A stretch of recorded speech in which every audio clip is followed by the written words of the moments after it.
지난 시간에 온전한 사람은 어떤 사람인가 살펴봤고요. 어떻게 온전한 사람이 되는가까지 살펴봤습니다.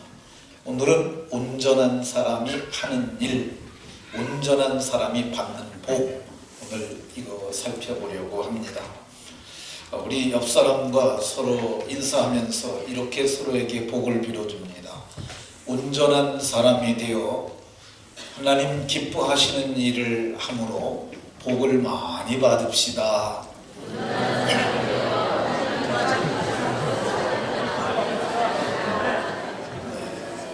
온전한 사람이 되어 하나님 기뻐하시는 일을 함으로 모두가 복을 많이 받으시길 예수님 이름으로 축원합니다. 세상에는 온전치 못한 사람들이 참 많습니다. 몸이 온전치 못한 사람도 있고, 마음이 온전치 못한 사람도 있고, 정신이 온전치 못한 사람들도 있습니다. 근데 온전치 못하면은 일하기가 쉽지 않습니다.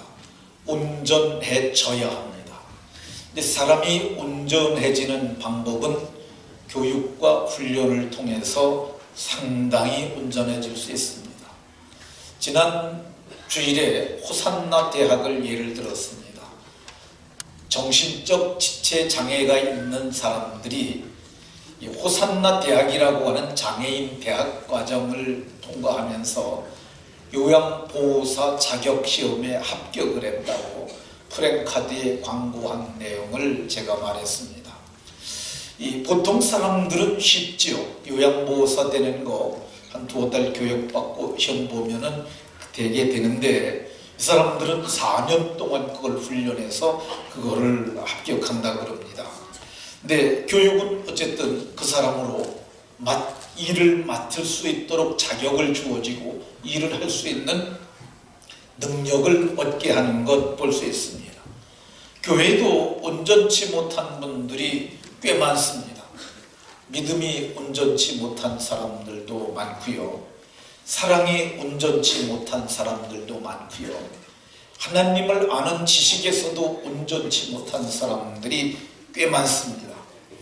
교회는 어떤 곳이냐면요, 믿음과 사랑과 지식이 온전치 못한 사람들을 온전한 하나님의 사람으로 세워가는 것이라 할 수 있습니다. 그러니까 말씀을 통해서 모두가 온전해지시는 복이 있으시기를 예수님 이름으로 축원합니다. 그럼 성경이 얘기하는 온전한 사람은 어떤 사람이냐?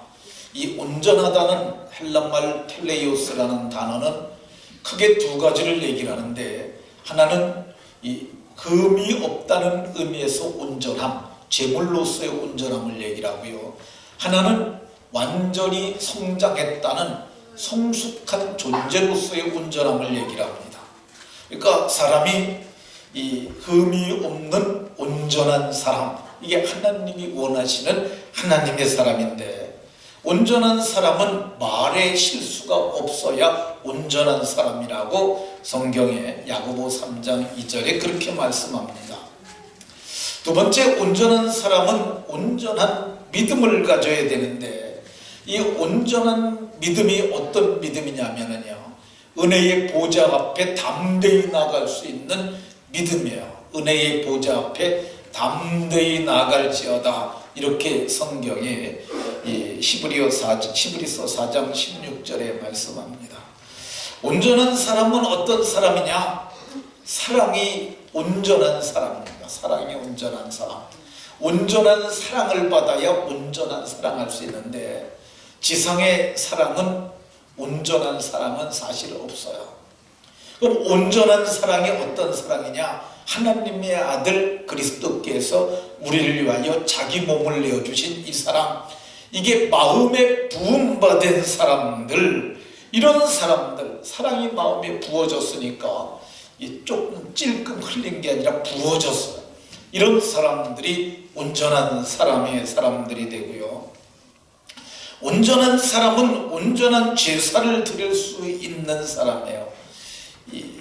미스바에 모여서 선지자 사무엘이 하나님 앞에 온전한 번제를 드렸는데 이 제사를 하나님이 받으셨어요. 오늘날에는 우리가 짐승을 잡아서 드리지 아니하고 우리 몸을 하나님 기뻐하시는 산제물로 드리게 됩니다. 그러니까 자기 몸을 하나님이 기뻐하시는 산제물로 드리는 사람들, 이런 사람들이 온전한 사람들이고요. 온전한 사람은 어떤 사람이냐? 일할 수 있는 사람들이에요.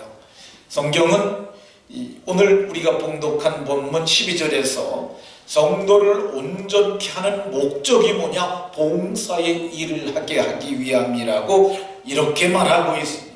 그러니까 일하지 않는 사람은 온전한 사람이 못 되는 겁니다. 온전한 사람은 어떤 사람들이냐?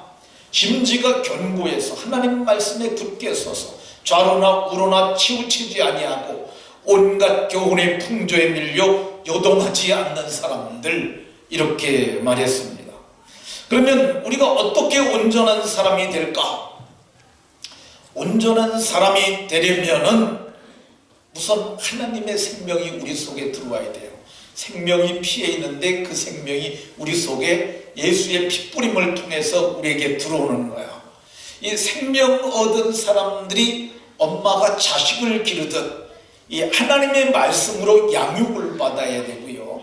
양육받고 그래서 성장과 성숙에 이르러야 되는데 이것이 우리 교회가 새로 만든 전인적 훈련 시스템이에요.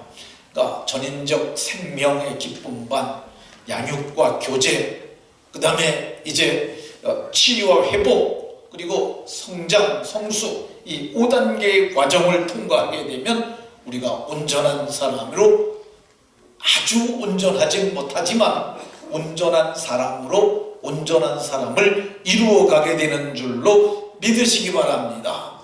이거를 위해서 가르치는 사람이 있어야 돼요.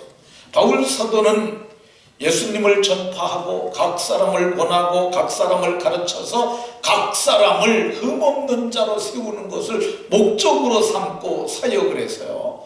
그래서 그 사람들이 믿는 것과 아는 것, 오늘 13절에 말하고 있는 믿는 것과 아는 것에서 장성하여져서 그리스도의 형상을, 우리 속에 그리스도의 모습, 성품, 기질, 의와 진리와 거룩함, 이 모든 것이 나타나게 하는 것, 주님이 원하시는 목표고, 그래서 우리가 그리스도께 장성한 자가 되는 줄로 믿으시기 바랍니다. 온전한 사람이 되려면 어떻게 되느냐? 자유롭게 하는 온전한 율법, 지난 시간에 이걸 사랑의 법이라고 말씀드렸습니다. 자유롭게 하는 온전한 율법을 실천하는 사람, 실천이 마침내 차근차근해서 세월이 가다 보면 온전한 사람을 이루게 되는 줄로 믿으시기 바랍니다. 그러면 온전한 사람은 어떤 일을 할까? 오늘 16절에 보면 온 몸이 각마디를 통하여 도움을 받아 연결되고 결합하여, 오늘 16절에 그렇게 말하고 있습니다. 그러니까 온 몸이 이 각마디를 통해서 도움을 받음으로 연결되고 결합되어 한 몸을 이루게 되는데 4장 16절에 그렇게 말합니다. 네, 하나가 되는 건데, 그럼 이 도대체 몸이 뭐냐? 몸이, 성경은 이 몸이 교회라고 얘기를 해요. 이 골로새서 1장에 보면은 그의 몸된 교회를 위하여, 그러니까 몸인 교회예요. 그럼 머리는 누구냐? 여기 오늘 우리가 봉독한 본문 성경책을 한 번만 이렇게 머리를 숙이고 한번 보십시오. 15절에 보면 그는 머리니 곧 그리스도라. 이 몸이 교회인데 그 중에 머리는 예수 그리스도라고 말씀하고 있어요. 에베소서 1장 15절에도 교회는 그의 몸이니, 교회가 그의 몸이라고 얘기를 해요. 이 몸이신 예수님을 뒤집어 보게 되면, 몸이신 예수님을 뒤집어 보면 예수님이 곧 말씀이에요. 말씀이 예수님이고 말씀이 이 그리스도의 몸된 교회고, 교회가 곧 성경은 몸이라고 얘기를 하는데, 우리가 어떻게 해서 몸이 되느냐? 야고보 1장 18절에 보면 진리의 말씀으로 우리를 낳으셨느니라. 그러니까 우리는 말씀으로 난 자들이고 우리가 말씀임으로 그리스도의 몸된 지체가 되는데, 성경은 말하기를 이 말씀의 육신이 돼서 진리의 말씀으로 우리를 낳은 우리가 말씀으로 하나가 되는 말씀 공동체를 이루어야 된다고 얘기를 해요. 우리는 이 정치 공동체 아닙니다. 그래서 교회는 정치하면 안 돼요. 교회는 상업 공동체가 아니에요. 장사하면 안 돼요. 교회는 어떤 공동체냐? 그리스도의 몸인 말씀 공동체를 이루는 사람들, 이거를 목적으로 삼고 목표로 삼고 이루어가는 사람들이 성경은 온전한 사람이라고 이렇게 얘기를 합니다. 그러면 온전한 사람은 두 번째 어떤 일을 하느냐? 온전한 사람은 몸인 교회가 예수의 몸인데, 몸에는 뭐가 있어야 되냐면 피가 있어야 됩니다. 그래야 생명이 있는 거야. 그러니까 피가 없으면 사람들이 다 죽어요. 근데 예수의 피, 예수의 생명으로 하나가 되게 해야 합니다. 레위기에 보면 육체의 생명은 피에 있습니다. 생명이 피에 있으므로 피가 죄를 속하느니라 성경이 그렇게 말씀해요. 그래서 우리가 피로 속함을 받았는데 그 피가 짐승의 피는 1년치밖에 안 돼요. 매년 죄를 드려야 되는데 예수님께서 친히 하나님의 어린 양으로 오셔서 자기 몸으로 영원한 속죄를 단번에 이루셨어요. 그래서 그의 피로 말미암아 우리가 속량을 받게 되는데, 이 속량받은 우리가 어떤 공동체가 되냐면 구원받은 구원 공동체를 이루는 거야. 근데 그 일에 온전한 사람들이 기여를 하는 거야. 교회는 이 구원받은 사람들이 모여서 구원 공동체를 이루는데, 그럼 교회 다니면 다 구원받냐? 아닙니다. 제가 한 얘기가 아니고요. 열림교회라고 하는 김남준 목사라는 사람이 있습니다. 아주 유명한 사람이에요. 여러분들이 인터넷에 열림교회 김남준 치면은 그 사람 나오는데, 그 사람 교회가 안양 쪽에 있는데 거기 수천 명 모이는데, 그분이 지난해 여름에 여기서 우리가 목사장로 기도회를 의정부에서 했어요. 근데 그때 그분이 와서 무슨 얘기를 했냐면, 교회들마다를 조사를 해보니까 실제 구원받은 사람이 30-40%를 넘지 못하더라, 이렇게 얘기를 했어요. 그 기준을 우리에게 적용한다면 여러분들 중에 절반은 천국 못 간다는 얘기입니다. 근데 이게 온전한 사람은 뭘 하느냐 하면, 이게 교회를 다니면서 그렇게 평생 하나님 앞에 살았는데 천국에 못 들어간다면 그것보다 더 큰 비극이 어디 있겠어요. 그러니까 그런 사람들이 없도록 온전한 사람이 그걸 하는 거야. 그래서 온전한 사람이 모두가 구원받는 구속 공동체를 만드는 사람들, 이 사람들이 바로 온전한 사람들인 줄로 믿으시기 바랍니다. 온전한 사람은 몸인 교회가 성령 공동체가 되게 하는 거야. 교회는 곧 그의 몸인데 예수 안에는 예수의 영이 있습니다. 근데 성경은 성령이 우리를 하나 되게 하신 것이 있는데 이걸 힘써 지키라고 얘기를 해요. 고린도전서 3장 16절에는 우리 몸이 하나님의 성전이라고 얘기를 하고 성령이 우리 안에 거하신다고 얘기를 해요.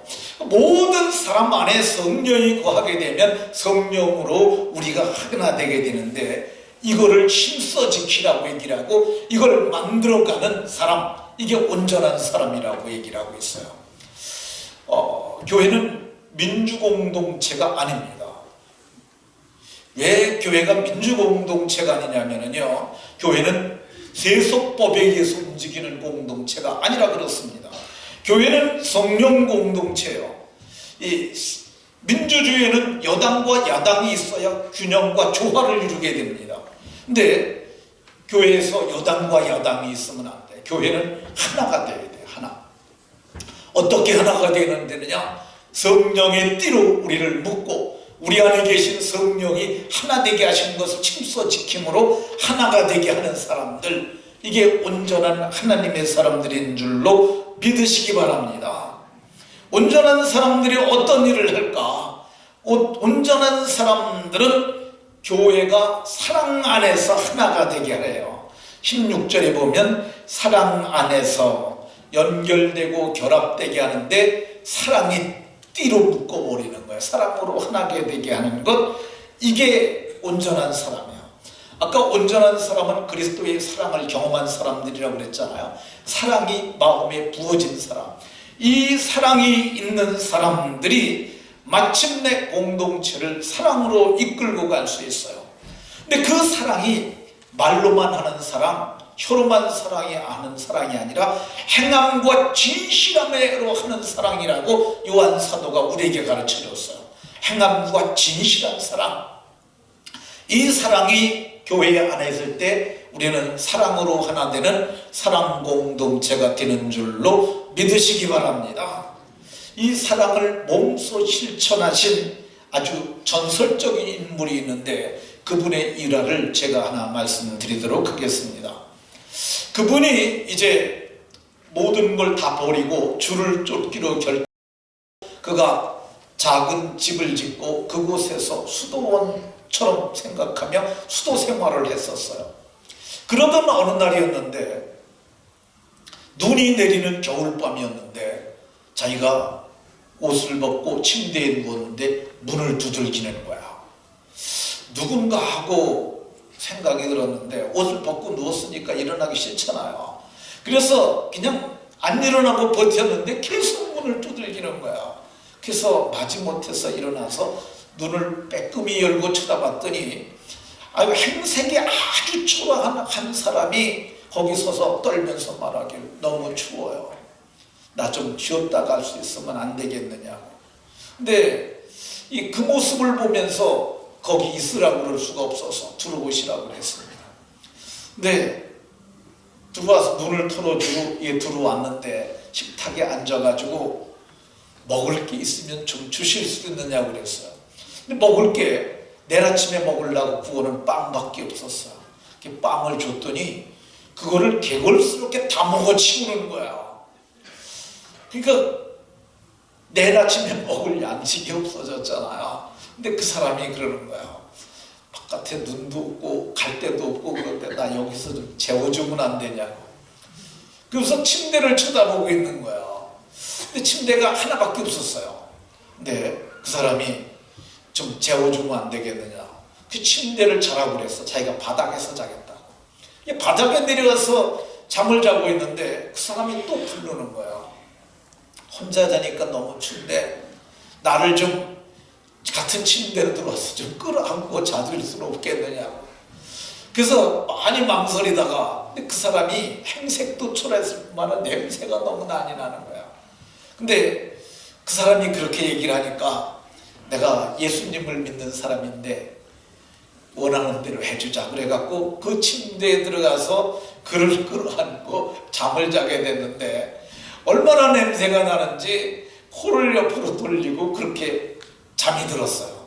근데 어느새 깊은 잠에 떨어졌는데 꿈속에서 주님이 나타나신 거야. 그러면서 말하기를, 어제 너무 추웠다. 근데 네가 나를 맞아줘서 너무 고마웠다. 어제 저녁에 너무 배고팠는데 네가 내게 아침에 먹을 빵을 내줘서 내가 너무 맛있게 잘 먹었다. 어제 저녁에 잘 데가 없었는데 내 침대를 내줘서 내가 너무 잘 잤다.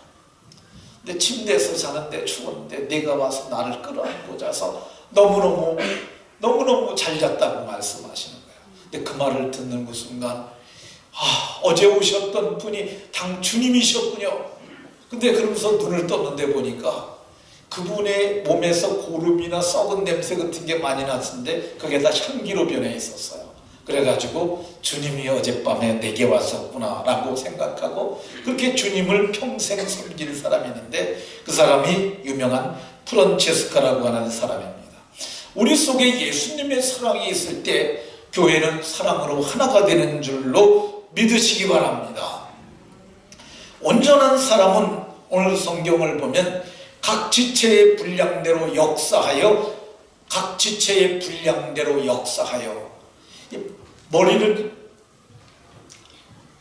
그리스도고, 그리고 우리는 지체의 각 부분이라고 그랬잖아요. 그러니까 우리 중에는 손의 역할을 하는 사람도 있고, 입의 역할을 하는 사람도 있고, 발의 역할을 하는, 다 지체가 있는 거야. 근데 각 지체마다 분량이 큰 사람도 있고 적은 사람도 있는데, 분량대로 일을 하게 되면은 이게 온전한 사람들이 교회를 세울 수 있다고 이렇게 말씀해요. 온전한 사람들이 교회를 지체의 분량대로 역사할 때 세워진다고 말합니다. 이 지체의 분량에 대해서 바울 사도는 디모데에게 편지하면서 말하길, 이 교회는 큰 집과 같은데 큰 그릇도 있고 작은 그릇도 있고 금그릇도 있고 은그릇도 있는 것처럼 교회도 다 지체마다 분량과 규모가 다르고 그 질이 다르다고 이렇게 말을 해요.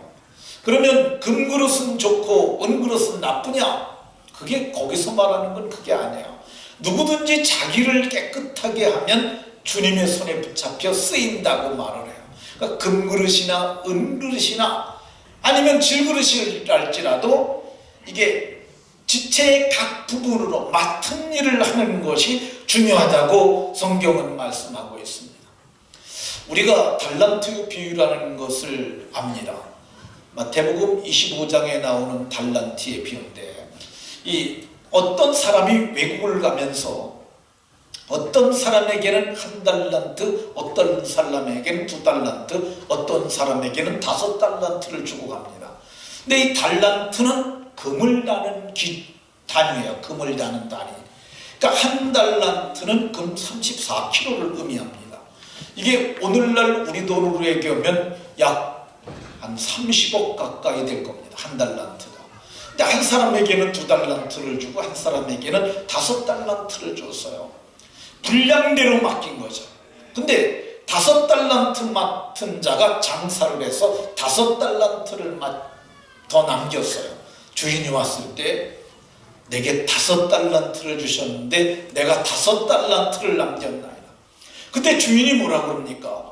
잘하였도다 착하고 충성된 종아, 내가 작은 일에 충성했으니 내가 많은 것으로 네게 맡길 것이니까 너는 나와 함께 즐거움에 참여하자고 얘기를 해요. 이번엔 2달란트 받았던 자가 장사해서 또 2달란트를 남겨가지고 그를 주인 앞에 가지고 왔어요.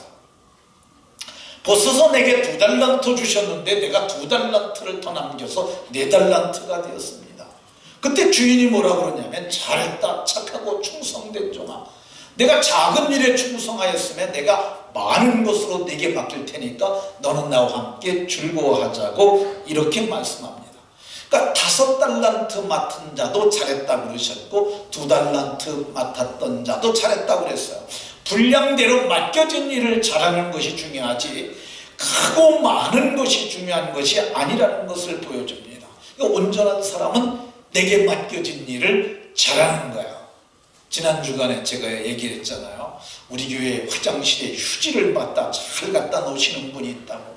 근데 이게 작은 일이지만은 그분이 그걸 안 갖다 놓으면 여러분들 화장실에 급해가지고 막 뛰어가갖고 시원하게 배설을 했어요.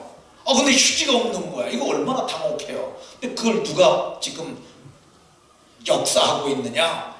우리 교회 김미영 집사님이 그거를 매주간 그 이마트 가서 사오든지 휴지 사다가 그걸 갖다 하고 있는데, 이게 성경이 얘기하는 지체의 분량대로 역사하는 것이라고 이렇게 말씀하고 있습니다.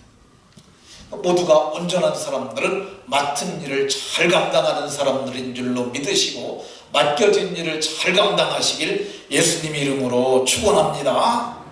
온전한 사람은 어떤 사람이냐? 그 몸을 자라게 하며 몸을 자라게 하는 거야. 이 자라게 하는 것은 성장을 뜻하는 거죠. 근데 어떤 분들은 말하기를 교회가 좀 성장합니까? 그랬더니 우린 질적 성장을 한다고 그래요. 근데 저는 그거 바람직한 말이 아니라고 생각합니다. 어떤 사람에게 또 물어보면 교회가 많이 성장하고 있습니까? 그러면 우린 영적으로 성장한다고 그래요. 저는 그런 사람들이 말이 합당하지 않다고 생각을 해요. 사도행전 9장 31절에 보게 되면 사마리아 교회가 수가 더 많아진다고 얘기를 해요.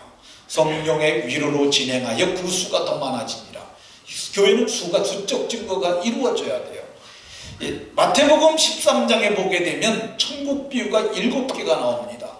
그 중에 누룩 비유가 나오는데 이 누룩 비유를 예수님이 하시면서 말하길 이 누룩을 조금 갖다 넣었더니 가루 서말이 다 부풀어졌다고 얘기를 해요. 이게 확장성을 두고 얘기를 하는 거예요. 그러니까 복음은 확장성이 있어요.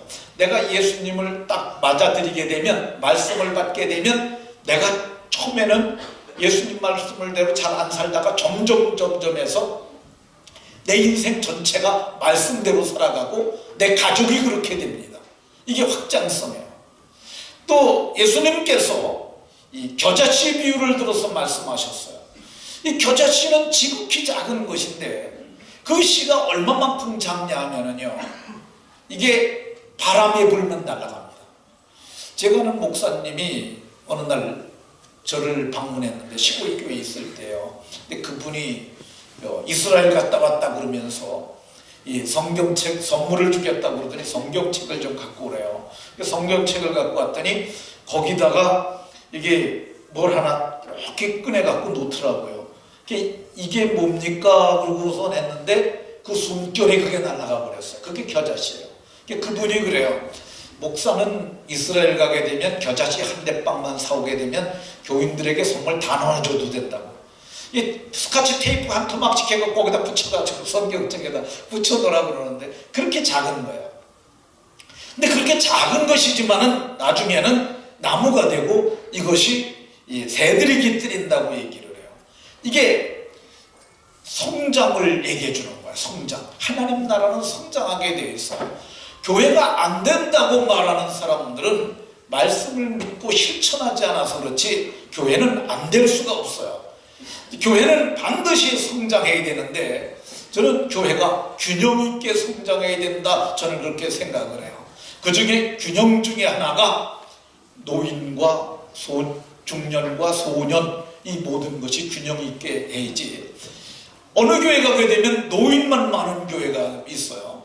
지금 우리나라 교회는 많은 교회들이 고령화가 참으로 많이 진행되고 있어요. 제가 얼마 전에 사진 안 띄우셔, 이거 그림. 네, 저 가분수잖아요. 그러니까 저게 저렇게 되면 안 되는 거예요. 고령화가 진행이 되면. 제가 그 서울에 있는 어떤 교회를 갔어요. 이 시간에는 녹음이 되기 때문에 제가 그 교회 이름을 그분 목사님을 생각해서 안 밝히려고 합니다. 근데 그 교회 헌신예배를 인도하러 갔는데 그 교회가 약 150명 정도 출석했던 아주 안정된 교회였어요. 근데 이번에 제가 갔는데 보니까 할머니, 할아버지들만 한 30명 앉아있는 거야. 아니 제일 젊은 사람이 52살이래. 제가 그걸 보면서 앞으로 이 교회는 그냥 내버려둬도 30년이면은 이 지상에서 없어지겠구나, 그런 생각 들었어요. 근데 이게 왜 그러냐면요, 이게 자녀 세대들에게 복음을 전해주지 않아서 그래요. 집안에서도 역시 마찬가지입니다. 집안에서 예수님을 잘 부모님들이 믿으면 자녀들이 따라 믿어요. 근데 자녀들이 잘 안 믿는 경우들이 있어요. 이건 부모 세대들이 잘못 가르쳐서 그렇습니다. 여러분들이 혹시 자녀들이 믿지 않으면요, 하나님 앞에 통곡과 눈물로 회개를 하셔야 돼요. 그리고 하나님, 내가 믿음을 내 자식에게 전승해 주도록. 리레이를 하는 사람이 바톤을 넘겨주잖아요. 바톤을 넘겨주지 않으면은 그 사람은 거기서 경주가 끝나버리고 마는 거예요. 우리가 이거를 열심히 하려고 애를 써야 합니다. 그래서 21세기는 모든 사회 구조가 시스템으로 돌아가게 돼 있어요. 어린아이들에게 여러분들이 가서 복음을 전하려고 얘기 몇 마디 하는데 잘못하다가 보면은요, 유괴복으로 몰릴 수 있어요. 그래서 저는 교회들마다 어린이집을 하라고 그래요.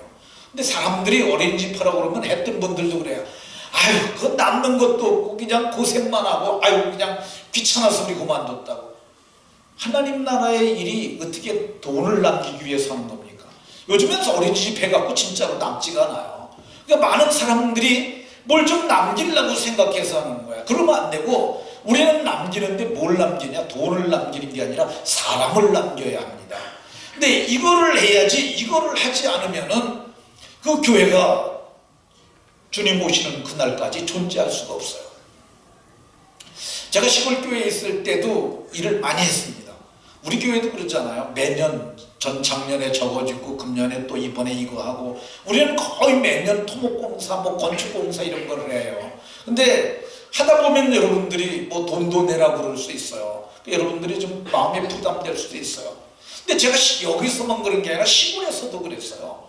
시골에서도 땅 사고 건물 짓고, 그리고 거기다가 이제 그 옛날에는 어린이집이 아니라 선교를 하려고 제가 준비를 했어요.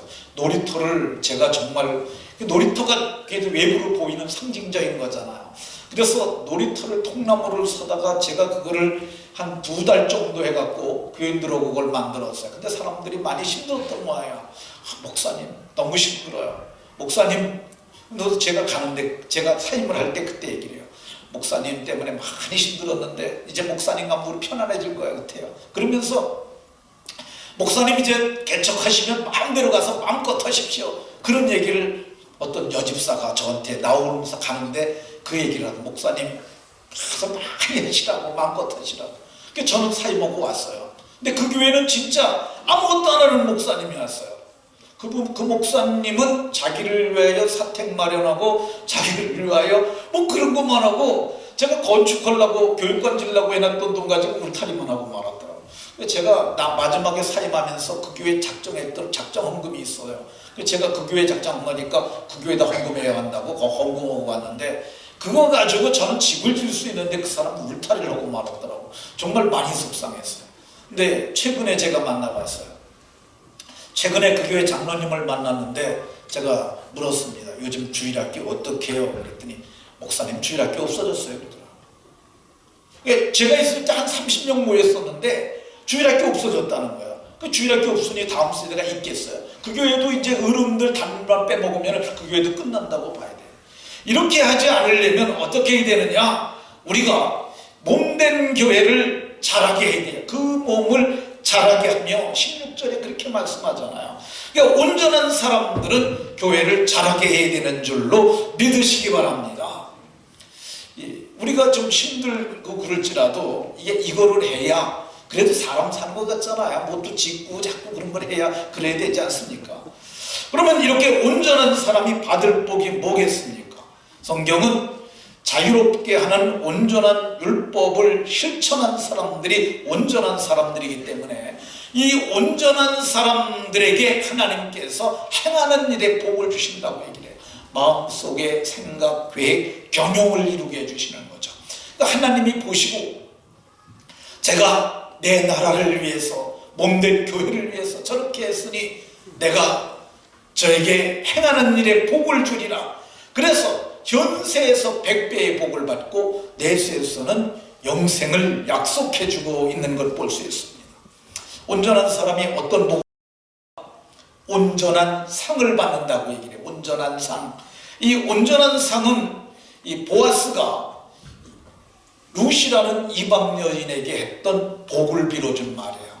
근데 이 룻이라고 하는 여자는 모압 여인이에요. 모압. 근데 성경에 보면 모압과 암몬 족속은 영원히 여호와의 총회에 들어오지 못하리라.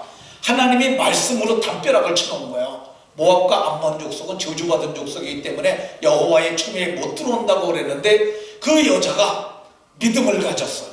그러니까 이 나옴이라고 하는 시어머니를 통해서 그걸 믿게 됐어요. 그래서 어머니가 오지 말라고 그러는데 어머니의 하나님이 내 하나님이 될 것이라 그러면서 믿고 쫓아온 거야. 그랬더니 보아스가 그를 보고 하나님께 내게 온전한 상을 주리라고 그랬는데 이 온전한 상이 가족의 복이에요. 혼자 혈혈단신 쫓아왔는데 남편 될 자도 없는데 쫓아왔더니 하나님께서 그에게 남편을 하나 삼아줬는데 그게 유력한 사람 보았어요. 유력이라는 말이 힘 있는 사람이라는 뜻이에요. 처녀 총각들은 이 말을 기억을 잘해야 됩니다. 하나님, 내가 유력한 사람과 혼인하게 하옵소서. 유력이라는 말이 재물 있는 사람이고 권세 있는 사람이고 능력 있는 사람이고 몸에 힘도 좋은 체력도 좋은 그런 사람들이에요. 근데 유력한 사람 보아스를 만나게 되고, 그리고 그를 통해서 자기의 대를 이어갈 아들을 얻습니다. 보아스는 오벳을 낳고, 오벳은 이새를 낳고, 이새는 다윗왕을 낳으니라 성경이 그렇게 기록하고 있어요. 그러니까 좋은 자녀를 얻는 복을 얻어요. 그리고 이 여인이 7 아들보다 귀한 여인이라고, 7 아들보다 귀한 여인이라고 나오미가 이 오벳을 안고 있는데 동네 아줌마들이 와갖고 얘기를 해요.